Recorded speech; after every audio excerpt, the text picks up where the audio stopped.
Dito po mismo sa game na ito na injury si Melton mga kaibigan.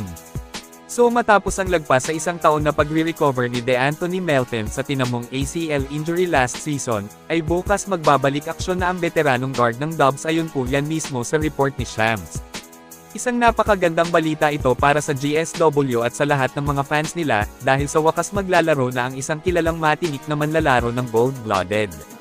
Kahapon lang nang naglaro si Seth Curry ay nakita agad natin ang malaking kaibahan sa lakas ng GSW, kung saan kamuntikan pa talaga nilang matalo ang defending champion na OKC sa naging banggaan nila kahit wala sa kanila sina Steph, Jimmy at Al Horford. Paano na kaya kung may Melton na sa Dubs bukas, paniguradong mas lalakas pa talaga ang grupo. Maraming fans na ang excited na makita ulit maglaro si DeAnthony Melton sa Warriors.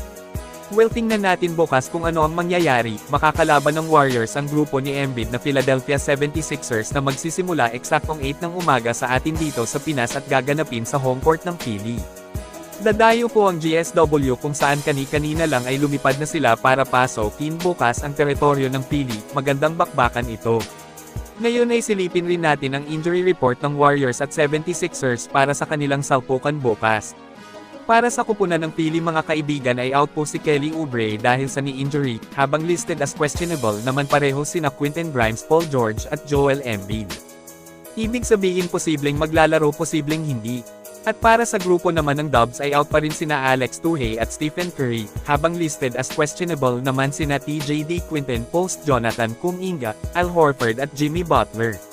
So maraming player ang hindi sigurado ang paglalaro kaya magandang balita na maglalaro na si Melton bukas.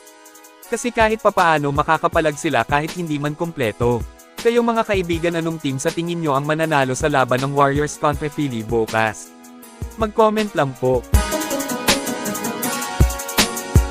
Samantala binatikos at pinasisibak ng mga fans itong si Steve Kerr matapos matalo versus OKC.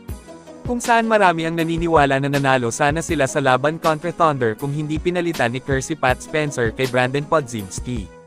Ani nang iilan na dapat napalitan na nga daw talaga si Kerr kasi luma na at paulit-ulit ang estilo at hindi na gumagana ngayon sa liga.